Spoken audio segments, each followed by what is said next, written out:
9 दिसंबर 1946 में पहली संविधान सभा की बैठक हुई थी और इसमें पहले अस्थायी अध्यक्ष जो बने थे वो सच्चिदानंद सिन्हा थे।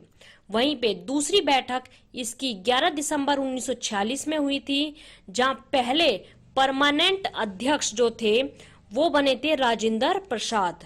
और इसकी जो तीसरी बैठक हुई थी वो 13 दिसंबर 1946 में हुई थी, जिसमें कि पंडित जवाहरलाल नेहरू ने ऑब्जेक्टिव रेजोल्यूशन यानी कि उद्देश्य प्रस्ताव पारित किया था, जो आगे जाके भारत का प्रेम्बल यानी कि प्रस्तावना बनता है। और यही साथ में बता दूं, जो 9 दिसंबर 1946 में पहली बैठक हुई थी उसकी बायकॉट किया गया था मुस्लिम लीग द्वारा, यानी बहिष्कार किया गया था। लेकिन वो दूसरी वाली बैठक में आ गए थे जिसमें कि राजेंद्र प्रसाद आपके अध्यक्ष बने थे और एडवाइजर जो थे वो एन रॉय थे, नरसिम्हा राव। ये आपके पेपर में क्वेश्चन आता है। और इसके बाद 22 जुलाई 1947 इसमें इस दिन हमारा जो नेशनल फ्लैग है, राष्ट्रीय ध्वज है, उसको अडॉप्ट किया गया था। Hello guys, welcome to my YouTube channel Sangeeta classes. आज हम करने वाले हैं इंडियन पॉलिटी पार्ट 2। हम इस पूरी सीरीज में एक एक टॉपिक के सारे क्वेश्चंस कंप्लीट करेंगे, सब फैक्ट्स के साथ, ताकि हमें दोबारा से इन टॉपिक्स को कहीं भी पढ़ना ना पड़े। और ये मेरी गारंटी है कि आपको एग्जाम में इन टॉपिक्स के जो मैं बताऊंगी उससे अलग कुछ भी नहीं आएगा।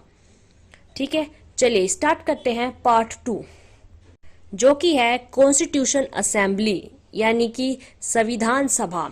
ये हमारी पॉलिटी जो भारतीय संविधान है उसका बेस है।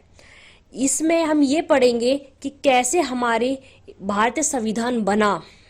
ठीक है, और इसमें से बहुत सारे क्वेश्चंस मैंने हर एग्जाम में देखे हैं, चाहे वो एसएससी एमटीएस हो, एसएससी सीएचएसएल हो, यूपी पीसीएस हो, यूपी ट्रिपल एससी हो, एमपी पीसीएस हो, बहुत जगह।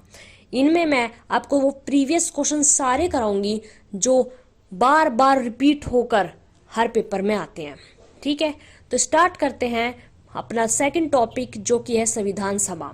और ये मैं बता दूं, हमने इससे पहले हिस्टोरिकल बैकग्राउंड, ऐतिहासिक पृष्ठभूमि, पहला टॉपिक कंप्लीट कर चुके हैं। आप उसको जरूर देखें, क्योंकि उसे आप देखेंगे तो आपको खुद समझ में आएगा कि हमने उससे रिलेटेड उसमें सारे एक्ट्स पढ़े और हमने वहां कोई भी क्वेश्चन नहीं छोड़ा। चलिए स्टार्ट करते हैं अपने इस टॉपिक को। क्वेश्चन नंबर 1 है, when did the idea of constitution assembly put forward for the first time? संविधान सभा का विचार पहली बार कब प्रस्तुत किया गया? ये क्वेश्चन बहुत बार देखा है। ये क्वेश्चन का आंसर है 1934। हमारी संविधान जो बना, भारतीय संविधान जो बना, उसे किसने बनाया? संविधान सभा ने। और यहाँ यही क्वेश्चन है कि संविधान सभा यानी कॉन्स्टिट्यूशन असेंबली का जो आइडिया था, ठीक है, उसका जो विचार था, वो सबसे पहले अंग्रेजों के सामने किसने रखा? तो ये 1934 में रखा गया एमएन रॉय द्वारा। और ये क्वेश्चन रिपीटेड एसएससी के एग्जाम्स में बहुत बार देखा है मैंने। ये एसएससी सीएचएसएल 2019 में भी आया है, एसएससी सीजीएल 2020 में भी प्री में भी देखा है। ठीक है, तो एमएन रॉय ने 1934 में संविधान सभा का आइडिया रखा था, यानी कि मांग की थी, ऑफिशियल मांग जिसे कह देते हैं। और ये बॉम्बे सेशन था। बॉम्बे बैठक क्या थी? ये थी आईएनसी, इंडियन नेशनल कांग्रेस, यानी भारतीय राष्ट्रीय कांग्रेस, जो हर साल बैठक अपनी करती थी, सेशंस करती थी। उनमें से ये बैठक थी मुंबई की।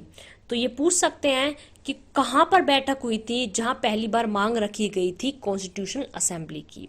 तो ये बॉम्बे सेशन में रखी गई थी एमएन रॉय द्वारा। ये कम्युनिस्ट थे, कम्युनिस्ट। ठीक है, और इसी के साथ यहाँ पे और ऑप्शन जो हैं वो इम्पोर्टेंट हैं। अगर आपसे क्वेश्चन पूछ लें कि संविधान सभा की पहली बार मांग, ऑफिशियल मांग एक, वो आईएनसी ने कब रखी थी, यानी कि भारतीय राष्ट्रीय कांग्रेस ने आधिकारिक मांग कब रखी थी आपकी संविधान सभा की? तो वो रखी थी 1935 में। ये क्वेश्चन भी आया है। ठीक है, और इसके बाद तीसरा ऑप्शन आता है 1938। ये है 1938 का एक सेशन था, हरिपुरा सेशन। ये आपकी भारतीय जो राष्ट्रीय कांग्रेस थी उसने हरिपुरा में किया था।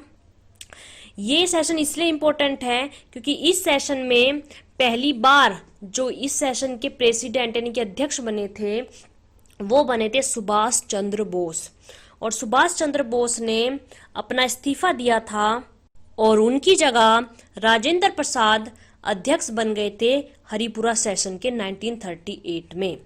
ये बहुत इंपॉर्टेंट सेशन है और इस सेशन के बारे में हमेशा पूछा गया है। ठीक है, चलिए नेक्स्ट क्वेश्चन पर चलते हैं। Who proposed the model of making constitutional assembly on the basis of franchise?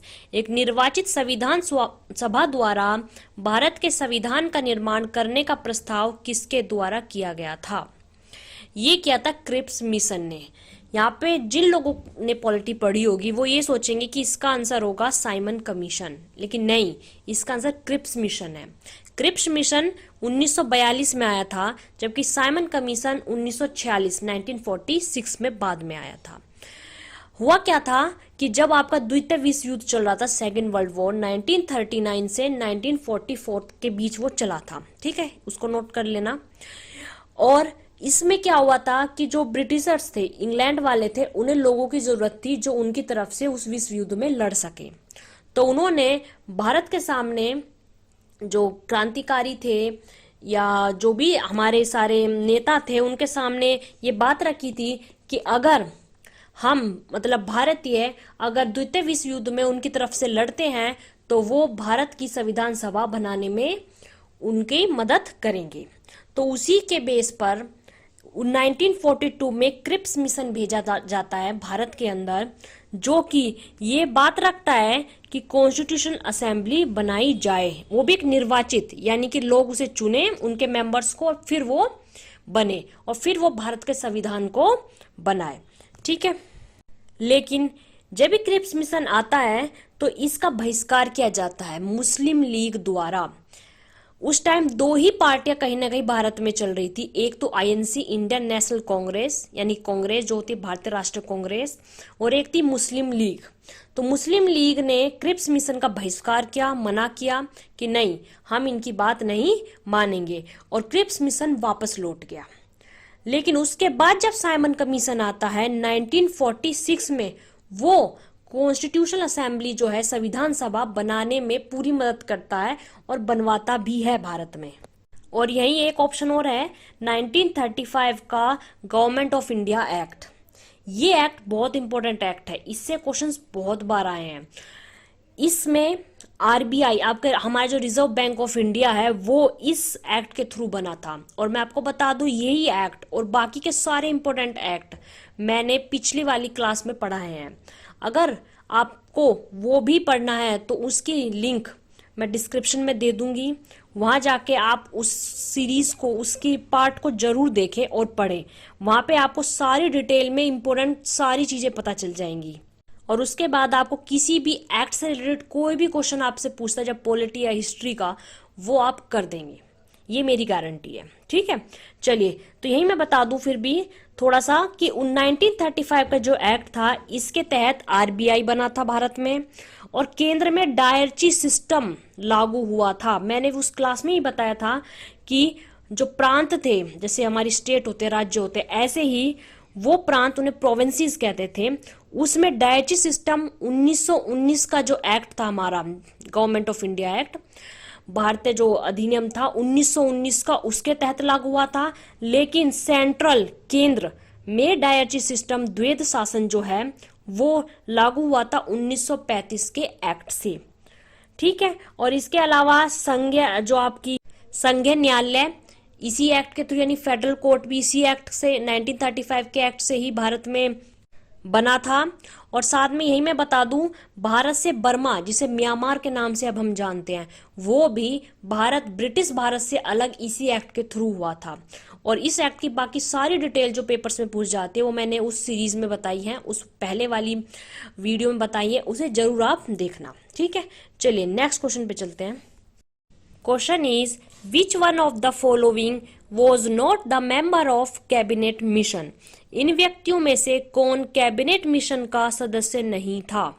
और ये ही सेम क्वेश्चन मैंने आपके एसएससी सीजीएल में देखा है 2019 के पेपर में, प्री में ये आया हुआ था। ठीक है, तो ये इसमें क्या था, जो कैबिनेट मिशन आया था भारत में, इसमें 3 लोग आए थे।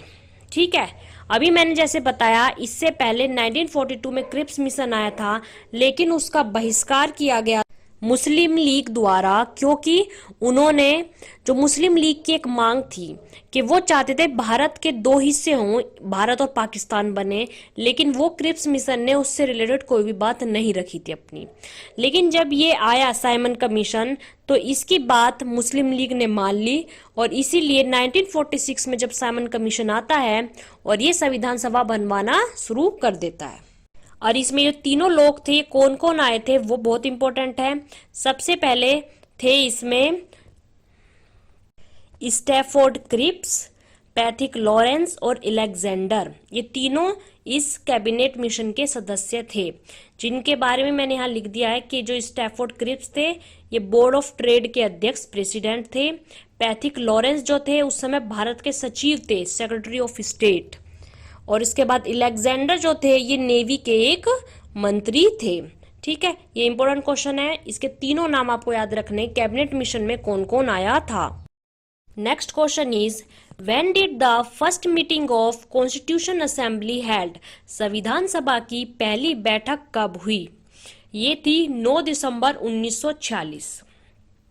यहीं पे मैं बता दूं आपको, 9 दिसंबर 1946 में पहली संविधान सभा की बैठक हुई थी, और इसमें पहले अस्थायी अध्यक्ष जो बने थे वो सच्चिदानंद सिन्हा थे। वहीं पे दूसरी बैठक इसकी 11 दिसंबर 1946 में हुई थी, जहां पहले परमानेंट अध्यक्ष जो थे वो बने थे राजेंद्र प्रसाद। और इसकी जो तीसरी बैठक हुई थी वो 13 दिसंबर 1946 में हुई थी, जिसमें कि पंडित जवाहरलाल नेहरू ने ऑब्जेक्टिव रेजोल्यूशन यानी कि उद्देश्य प्रस्ताव पारित किया था, जो आगे जाके भारत का प्रेम्बल यानी कि प्रस्तावना बनता है। और यही साथ में बता दूं, जो 9 दिसंबर 1946 में पहली बैठक हुई थी, उसकी बायकॉट किया गया था मुस्लिम लीग द्वारा, यानी बहिष्कार किया गया था। लेकिन वो दूसरी वाली बैठक में आ गए थे, जिसमें कि राजेंद्र प्रसाद आपके अध्यक्ष बने थे, और एडवाइजर जो थे वो एन रॉय थे, नरसिम्हा राव। ये आपके पेपर में क्वेश्चन आता है। और इसके बाद 22 जुलाई 1947, इसमें इस दिन हमारा जो नेशनल फ्लैग है, राष्ट्रीय ध्वज है, उसको अडॉप्ट किया गया था। और बता दूं आगे, हमारे राष्ट्रीय ध्वज की जो रेशियो एक बार पेपर में कई बार देखा, मैंने एसएससी एमटीएस पेपर में देखा है, ये 3:2 में पूछा गया है कि कितना रेशियो हमारे राष्ट्रीय ध्वज का होता है, तो 3:2 होता है, यानी लंबाई और चौड़ाई का जो रेशियो होता है, अनुपात होता है, वो 3:2 होता है। ठीक है, यहाँ पे जो तीनों ही डेट हैं, ये तीनों ही डेट बहुत इंपॉर्टेंट है, इसलिए मैंने ये ऑप्शन में जान पूछ के डाल दी, क्योंकि ये तीनों डेट के बारे में अलग अलग बहुत सारे पेपरों में रिपीटेड क्वेश्चंस आते हैं। ठीक है, तो आप इनको नोट्स जरूर बनाएं और उनको रिवाइज करते रहें, और अगर कोई भी डाउट आए तो कमेंट करके जरूर बताएं। ठीक है, चलिए नेक्स्ट क्वेश्चन पे चलते हैं। Question number 5 is, whom of the following proposed objective resolution in the constitution assembly? Objective resolution को कहते हैं उद्देश्य प्रस्ताव। संविधान सभा में उद्देश्य प्रस्ताव निम्न में से किसने प्रस्तुत किया था? और ये ऑब्जेक्टिव रेजोल्यूशन क्यों इंपॉर्टेंट है? क्योंकि यही बता दूं, ये आगे जाके हमारी प्रेम्बल बनती है, भारतीय संविधान का प्रस्तावना, जिसके बारे में हम डिटेल में पढ़ेंगे और बहुत सारे क्वेश्चन पूछे जाते हैं। तो सीधा ये क्वेश्चन पूछा जाता है, सबसे पहली बार किसने इसे मतलब कि पेश किया था? तो ये किया था पंडित जवाहरलाल नेहरू ने। और मैंने डेट आपको पहले ही बता दी है, ये डेट थी 13 दिसंबर 1946। जो तीसरी बैठक हुई थी हमारी संविधान सभा की, उसमें ही ऑब्जेक्टिव रेजोल्यूशन यानी कि उद्देश्य प्रस्ताव को पेश किया गया था। और ये कब पारित हो गया, ये डेट भी इंपॉर्टेंट है, ये है 22 जनवरी 1947, यानी कि 1-1.5 महीने से ऊपर टाइम नहीं लगा और ये पेश होने के बाद पारित कर दिया गया। ठीक है, ये क्वेश्चन बहुत इंपॉर्टेंट है। ये यूपीपीसीएस प्री और यूपीपीसीएस जो मेंस पहले ऑब्जेक्टिव हुआ करते थे उसमें भी ये क्वेश्चन आया हुआ है, सीधा का सीधा ऐसा ही। ठीक है, चलिए आगे चलते हैं। Question number 6 is how much time taken by constitution assembly to make our constitution.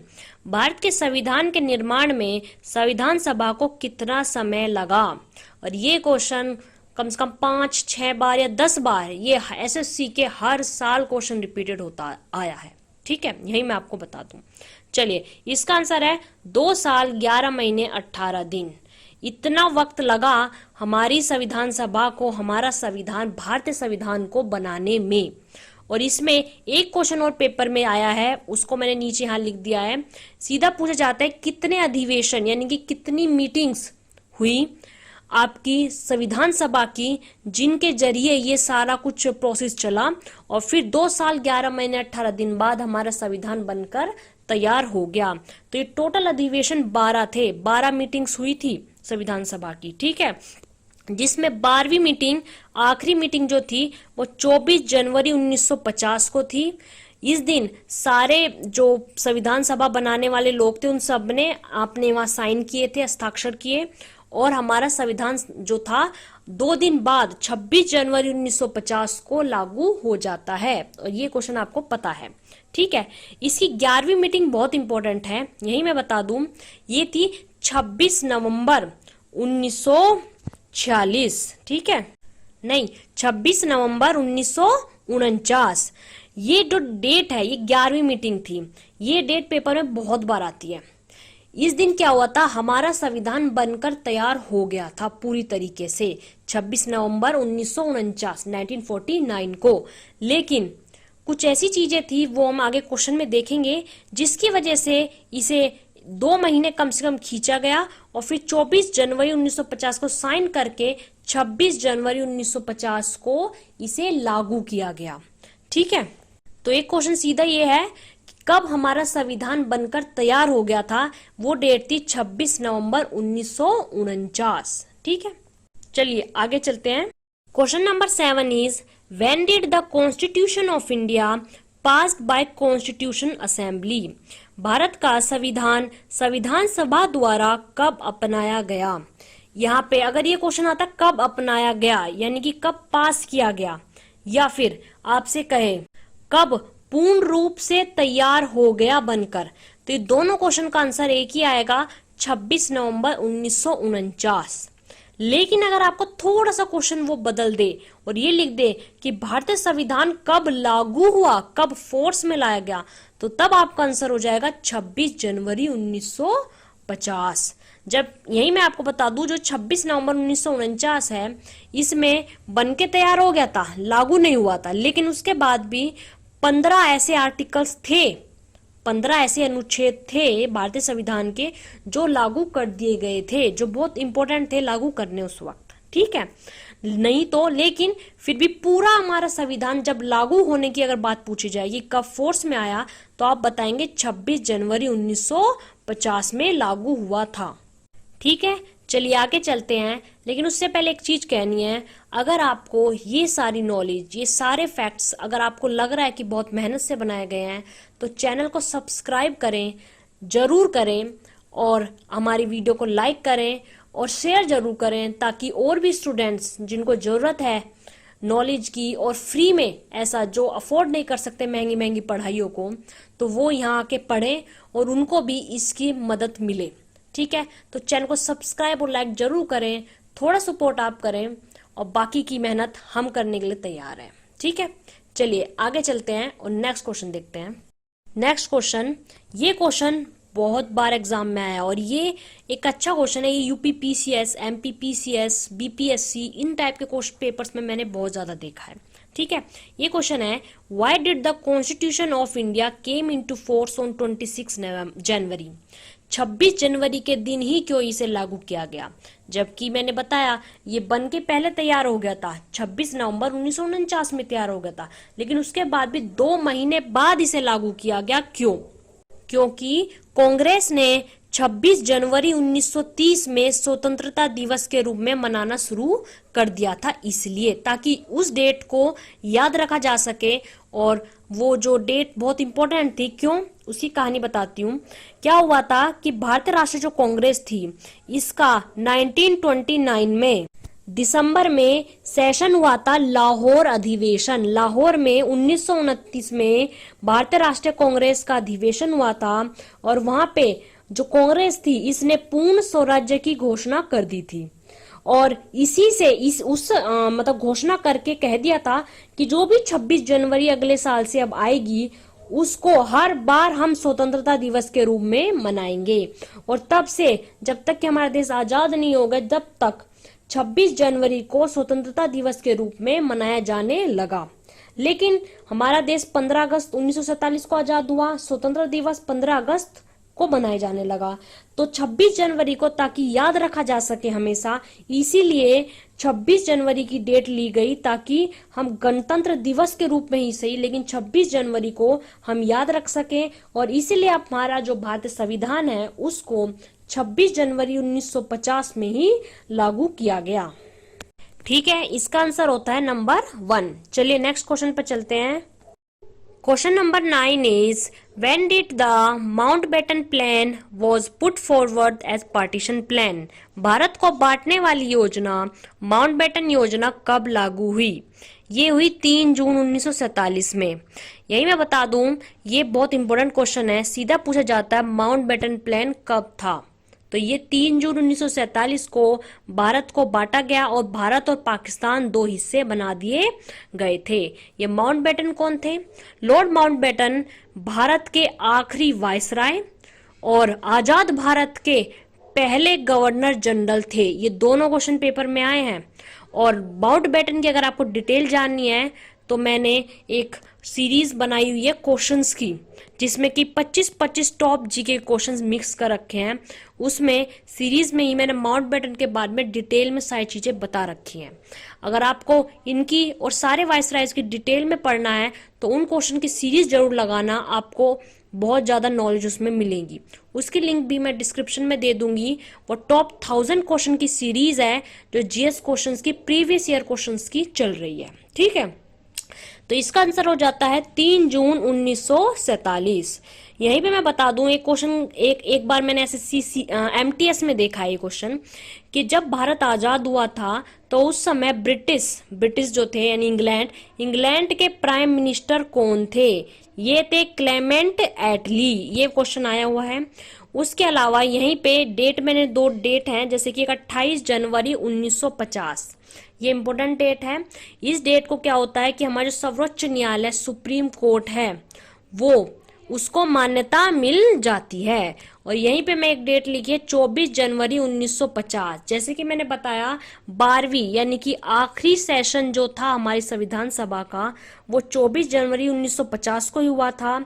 और उसी दिन हमारा नेशनल एंथम और नेशनल सॉन्ग यानी कि हमारा राष्ट्रीय गान और राष्ट्रीय गीत दोनों को ही मान्यता दी गई थी 24 जनवरी 1950 को। तो ये तीनों क्वेश्चन बहुत इंपॉर्टेंट है कि हमारे राष्ट्रीय गीत, राष्ट्रीय गान को कब मान्यता मिली? ये थी 24 जनवरी 1950 में। वहीं हमारे सर्वोच्च न्यायालय को मिली मान्यता 28 जनवरी 1950 में। जो भी क्वेश्चंस मैं यहाँ बता रही हूँ या अलग से पॉइंट बता रही हूँ आपको, उनके नोट्स जरूर बनाना, क्योंकि ये सारे क्वेश्चंस आपके रिपीटेड होके यही पेपर में आते रहते हैं।